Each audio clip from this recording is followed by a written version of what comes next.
साथियों, जैसे 3 तरह की सेनाएं अपने देश में, पहली सेना जल सेना, थल सेना, वायु सेना, इनके अपने अपने काम हैं। इनके अंदर कमांडो सैनिक भी होते हैं, इनके अपने अपने वेपनरी होती है, और इनका रसद कहाँ से आती है, इनको ट्रेनिंग कहाँ दी जाती है, और इनकी डिप्लॉयमेंट कहाँ से होती है, इनकी रिक्रूटमेंट कहाँ पे होती है, ये सब हम जानते हैं।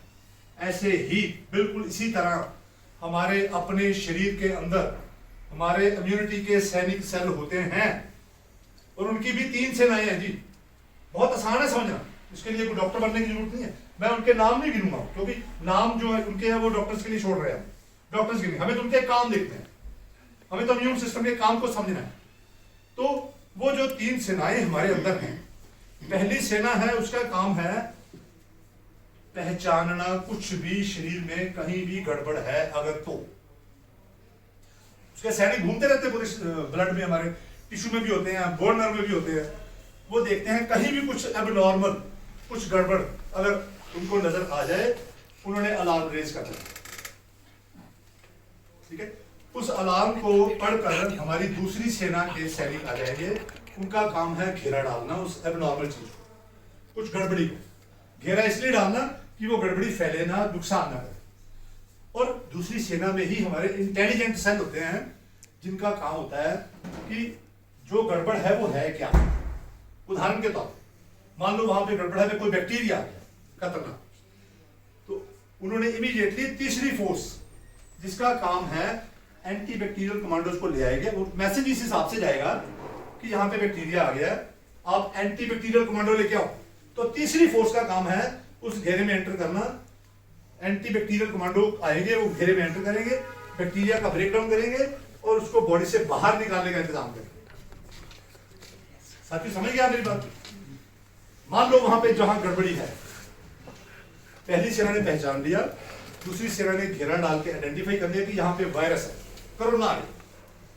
मान लो कोरोना आ गया, इमीडिएटली उन्होंने अलार्म रेज करना है, पहली सेना ने। दूसरी सेना ने घेरा डाल देना है, और साथ में तीसरी सेना को बोलना है कि यहाँ कोरोना आ गया है, कोरोना को मारने वाले कमांडोज लेके आओ। आपने शोर सुना होगा एंटीबॉडीज का। कुछ लोगों में एंटीबॉडीज हैं, जिनमें नहीं है वो कमजोर हो गए, जिनके अंदर हैं वो कोरोना से लड़ गए, उनका कोई नुकसान नहीं हुआ। तो अपने भारतीयों में एंटीबॉडीज वो पहले से ही हैं, ज्यादातर लोगों में हैं।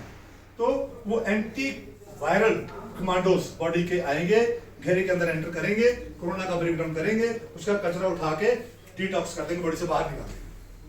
मान लो वहां पे कैंसर डेवलप हो रहा, पहली सेना ने पहचाना कि यहाँ कैंसर आ गया, कैंसर सेल घूम रहे हैं, उन्होंने अलार्म रेज कर दिया, दूसरी सेना ने घेरा डाल दिया, और घेरा डाल के तीसरी सेना के एंटी कैंसर कमांडो बुला लिए। और फिर वो ये भी जानते हैं, हमारी बॉडी पहले जानती है कि कैंसर का जो टेंडेंसी होती है ट्यूमर बनाने की, फोड़ा बनाने की, तो ट्यूमर नेक्रोसिस फैक्टर वाले सैनिक भी साथ में आ जाएंगे तीसरी सेना के। वो आएंगे, ट्यूमर बनने नहीं देंगे, कैंसर का ब्रेकडाउन करेंगे, उसका काट छाट करके उसका कचरा शरीर से बाहर निकाल। जी मैं हेल्दी इम्यून सिस्टम की बात कर रहा हूं, जिसको जो हमारे इम्यून सिस्टम का बेसिक सिद्धांत है, फंक्शन है। पहली सेना ने पहचानना है, दूसरी सेना ने घेरा डाल के आइडेंटिफाई करना है, तीसरी सेना ने पहचान के हिसाब से, आइडेंटिफिकेशन के हिसाब से प्रोसेस करना है। बीमारी की यही वजह। मान लो वहां पे कोई इंजरी हो रखी है, सेल टूटे फूटे पड़े हैं, ब्लीडिंग हो रखी है, ब्लॉकेट क्रिएट हो रखी है, तो सबसे पहले फिर सफाई सेवक आएंगे, वो वहां से ब्लड भी क्लियर करेंगे, टूटे हुए सेल को क्लियर करेंगे, रास्ता खोलेंगे, फिर इम्यूनिटी के रिपेयर करने वाली मैकेनिज्म आएगा। जैसे हमारी सेनाओं के पास इंजीनियर सेल होते हैं, पुल बनाने वाले, ये करने वाले, वो करने वाले, ऐसे ही हमारे इम्यून सिस्टम के पास भी इंजीनियर सेल होते हैं, रिपेयर करने वाले होते हैं। वो आएंगे, टूटे हुए सेल के ऊपर पपड़ी बना देंगे, जहां पपड़ी बनी होगी ठीक है, वहां से ब्लीडिंग बंद हो जाएगी। फिर नीचे रीजनरेट करने वाले, हीलिंग करने वाले सेल आएंगे, वो भी एंटर करेंगे, नीचे रीजनरेट करेंगे, हीलिंग करेंगे, स्ट्रक्चर दोबारा खड़ा कर देंगे, पपड़ी घुल के बॉडी से बाहर निकल जाएगी, हम दोबारा बैलेंस में आ जाएंगे।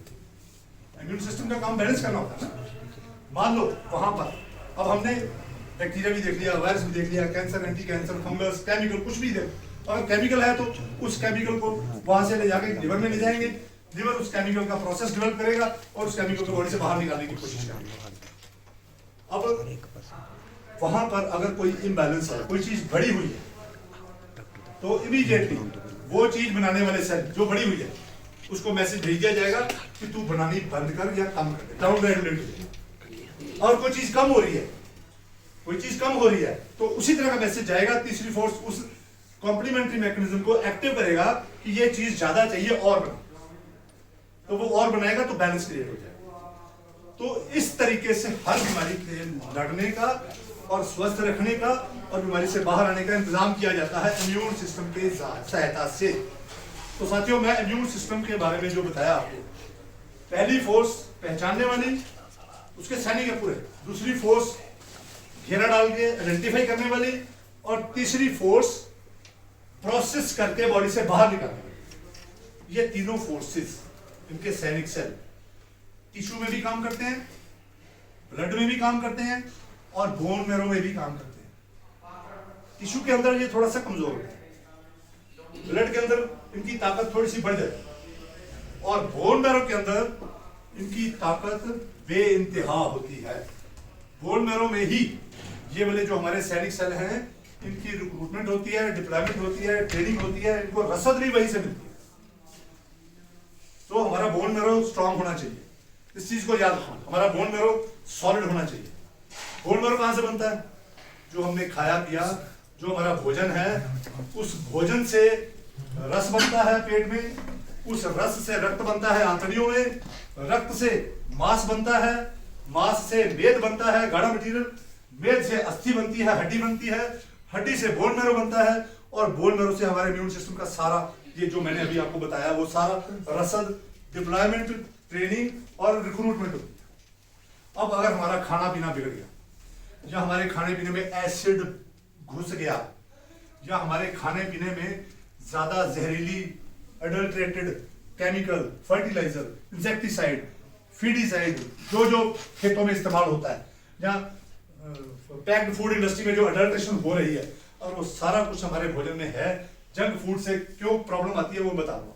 वो अगर सारा कुछ है तो हमारा रस कैसा बनेगा, और रस से रक्त, मांस, मेद, अस्थि, मज्जा तक, बोन मैरो तक क्या बनेगा हमारे अंदर, वो हम सब जानते हैं। उसी वजह से इम्यून सिस्टम कमजोर होता है, और उसी बोन मैरो से ही नए सेल बनते हैं। जो हमारे हम जब सारा दिन हम काम करते हैं तो हमारे सेल टूटते हैं, हमारे मसल्स के सेल भी टूटते हैं, हमारे घुटनों के, बैक के, सर्वाइकल के, जिन अंगों को हम ज्यादा इस्तेमाल करते हैं वो सेल टूटते हैं।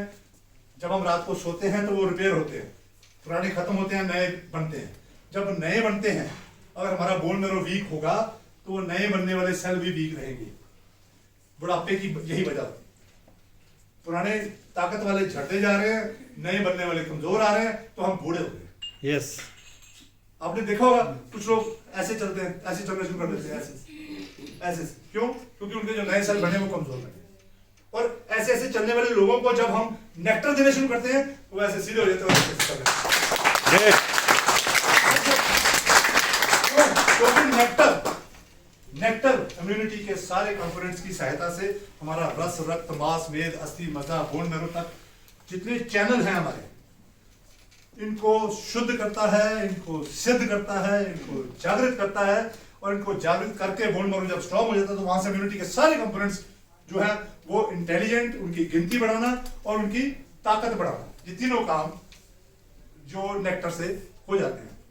अब इम्यूनिटी की हमें समझ में आए, समझ में आ गया किसी को? अगर किसी को इम्यूनिटी के बारे में समझ नहीं आया तो वो हाथ खड़ा कर सकता है यहीं।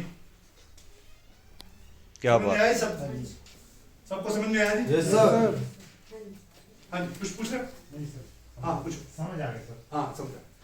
अब हमें इम्यूनिटी के काम करने का तरीका समझ में आया कि इसकी 3 सेनाएं हैं, पहचान करने वाली, घेरा डाल के आइडेंटिफाई करने वाली, और आइडेंटिफाई करके प्रोसेस बताने वाली, प्रोसेस करके बॉडी से बाहर निकालने वाली। ये तीनों सेनाएं टिश्यू में भी काम करती हैं, ब्लड में भी करती हैं, और बोन मैरो में भी करती हैं। अब मैं आपको ये बता रहा हूं कि दुनिया में अगर कोई एक प्रोडक्ट इन तीनों सेनाओं के, तीनों सारे सैनिकों का गिनती भी बढ़ाना है, उनकी ताकत भी बढ़ाना है, और उनकी इंटेलिजेंस भी बढ़ाना है, ऐसा काम करने वाला दुनिया का एक ही प्रोडक्ट है, और वो प्रोडक्ट है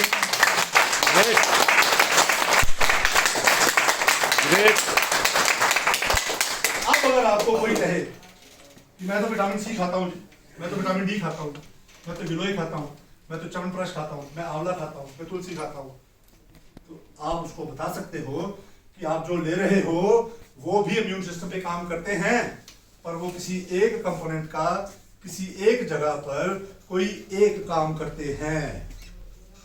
वो झूठ नहीं बोल रहे हैं, सही कर रहे हैं, पर हमें तो कोई एक प्रोडक्ट ऐसा चाहिए, हाथी के पांव में सबका पांव, जो सारे इम्यूनिटी रिलेटेड प्रोडक्ट का काम एक ही प्रोडक्ट कर सके। हमें तो वो प्रोडक्ट चाहिए, और वो प्रोडक्ट का नाम है ट्रू नेक्टर।